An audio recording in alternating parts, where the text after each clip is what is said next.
কোনো শিক্ষার্থী হয়তো ভুল করে থাকতে পারে, তারপর আমরা চাই যে অভিভাবকত্ব নিয়ে তাদেরকে সামনের দিকে এগিয়ে নিয়ে যাওয়ার জন্য। এখানে প্রায় 12 লক্ষ শিক্ষার্থী এইচএসসি এবং সমমানের পরীক্ষা এই বছর অংশগ্রহণ করেছে। 2700-র মতন শিক্ষা প্রতিষ্ঠান বা পরীক্ষা কেন্দ্রে পরীক্ষা হচ্ছে। অবশ্যই বাংলাদেশের ইতিহাসে এই ধরনের বন্যা বা বৃষ্টিপাতের কারণে যে ধরনের জলাবদ্ধতার সৃষ্টি হয়েছে সেটা খুব বেশি হয় নাই। এটা যেমন একদিকে সত্য, একই সাথে এটাও সত্য যে সবচেয়ে বেশি প্রকোপ হয়েছিল চট্টগ্রাম বোর্ডের অধীনত 5টা জেলায়, চট্টগ্রাম, খাগড়াছড়ি, রাঙামাটি, বান্দরবান, কক্সবাজার। এবং গভীর বৃষ্টিপাতের কারণে কিন্তু সেখানে পরীক্ষা স্থগিত করা হয়েছিল। অন্যান্য জেলায় খুব বেশি প্রকোপ পড়েনি। এখানেই আমাদের আরেকটু সচেতনতা প্রয়োজন। ফর ইনস্ট্যান্স, একটা ছবি কিন্তু সারা বাংলাদেশে খুব ভাইরাল হয়েছিল।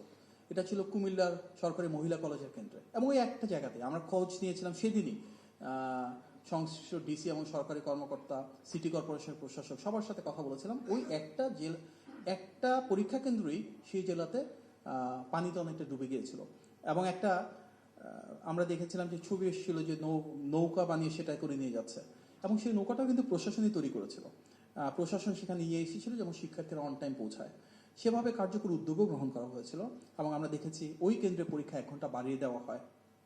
সুতরাং যেখানে সমস্যা থাকে সমাধানের জন্য কাজ করা হচ্ছে।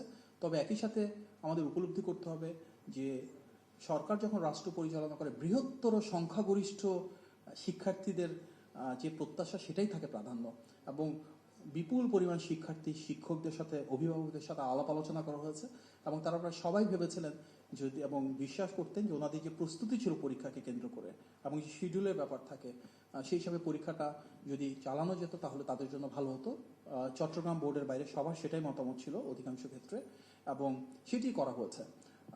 একটা প্রশ্নপত্রে ভুল নিয়েছিল, সেখানে ইতিমধ্যে মাননীয় শিক্ষামন্ত্রী বলেছেন যে যারা যারা পরীক্ষার্থী সেটা অ্যান্সার করছে তারা ফুল মার্কস সেখানে পেয়ে যাবে। সুতরাং বিষয়টা কিন্তু ওখানে আসলে শেষ হয়ে গেছে।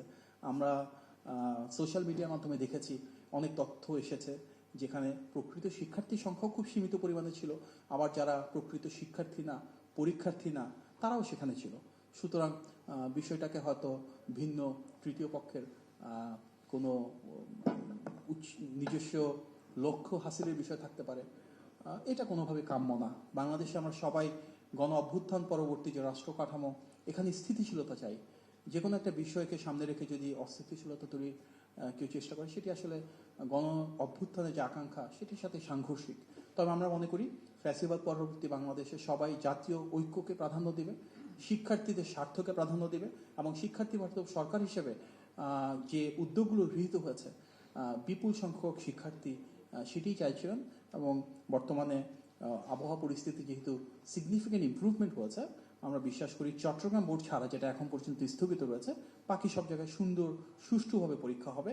এবং আমরা দেখেছি যদিও একদিকে খুব ছোট্ট একটা অংশ আন্দোলন করেছিল, তার বাইরে কিন্তু সারা দেশ জুড়ে স্বতঃস্ফূর্তভাবে সুন্দর সুষ্ঠু পরিবেশে আমরা দেখলাম যে প্রতিটি পরীক্ষা কেন্দ্রে পরীক্ষা অনুষ্ঠিত হয়েছে। সুতরাং আমাদের প্রত্যাশাটাও থাকবে এরকম যে আসুন, এই দেশটা যেহেতু আমাদের সবার, শিক্ষার্থীরা আমাদের ভবিষ্যৎ বাংলাদেশের কাণ্ডারি, সুতরাং তাদের ভবিষ্যৎটাকে আমরা কিভাবে সুনিশ্চিত করতে পারি, আরো সুন্দর করতে পারি, তার জন্য বিভিন্ন রকমের ব্যক্তিগত স্বার্থকে একপাশে রেখে, কারো যদি রাজনৈতিক স্বার্থ থাকে তার সেটাকে একপাশে রেখে, কোনো ধরনের উস্কানি প্রদান না করে আমরা একসাথে বাংলাদেশটাকে শিক্ষার্থীদের প্রাধান্য দিয়ে সামনের দিকে এগিয়ে নিয়ে যাই। দেখুন, নর্মালি যারা ভুয়া শিক্ষার্থী, যেমন আমরা দেখেছি একটা কলেজের থেকে নিজেরাই সেই শিক্ষার্থীর বিষয়ে ব্যবস্থা নিচ্ছে। আমরা একটা সুন্দর সমৃদ্ধ বাংলাদেশ বিনির্মাণ করতে চাই, এবং সেখানে কোনো শিক্ষার্থী হয়তো ভুল করে থাকতে পারে, তারপর আমরা চাই যে অভিভাবকত্ব নিয়ে তাদেরকে সামনের দিকে এগিয়ে নিয়ে যাওয়ার জন্য।